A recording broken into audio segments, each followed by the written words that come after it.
Sa kabila ng pagtaas ng presyo ng produktong petrolyo at ibang pangunahing bilihin, patuloy raw na maaasahan ng publiko ang 20 pesos kada kilo ng bigas sa kadiwa ng Pangulo. At ngayon, mas pinasimple at pinadali na ang pagbili ng murang bigas. Kung paano, alamin natin sa umaarangkadang balita ni Justin Ignacio. Dumating sa Bureau of Animal Industry kaninang umaga si Marilyn Foster, isang solo parent mula Cubao, para bumili ng 10 kilo ng tig 20 pesos na bigas. Dahil sa bagong online appointment system, hindi na kinailangang pumila ni Marilyn at nakuha ang kanyang bigas sa loob lamang ng 15 minuto. Okay naman, madali naman sa ngayon kasi nung isang araw kakagulo sila rito, nakita ko. Ikatlong araw na ngayong Miyerkules ng pagpapatupad ng online appointment system.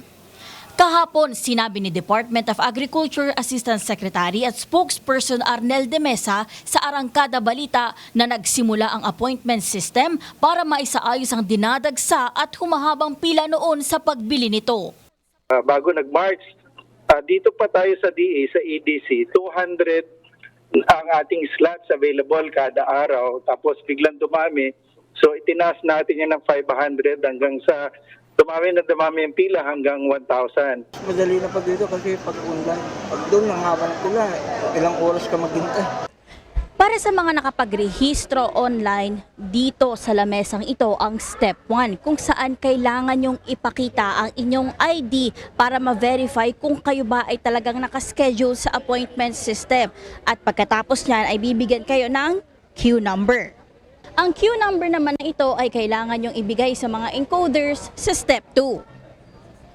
Kailangan nyo rin ipakita ang inyong ID at QR code nung kayo ay nag-register dahil sila dito ang nagtatransact sa pagbili ng inyong bigas. Nakikita rin nila sa portal kung ilan pang kilo ng bigas ang pwede nyong bilhin. Pagkatapos nun ay bibigyan kayo ng stub. Ang stub na ito ay kailangan nyong ipakita sa cashier, kung saan dito kayo magbabayad at pagkatapos ay bibigyan kayo ng panibagong stub para naman sa releasing area ng mga bigas.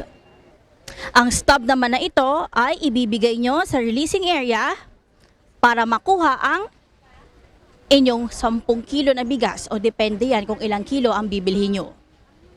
Paglilinaw pa ni DA Assistant Secretary de Mesa, nananatiling prioridad pa rin anya ang mga marginalized sector sa 20 pesos na bigas, gaya ng mga senior citizen, miyembro ng 4Ps, PWDs at mga solo parent. Ako si Justin Ignacio ng PRTV News, nagseserbisyo para sa Pilipino.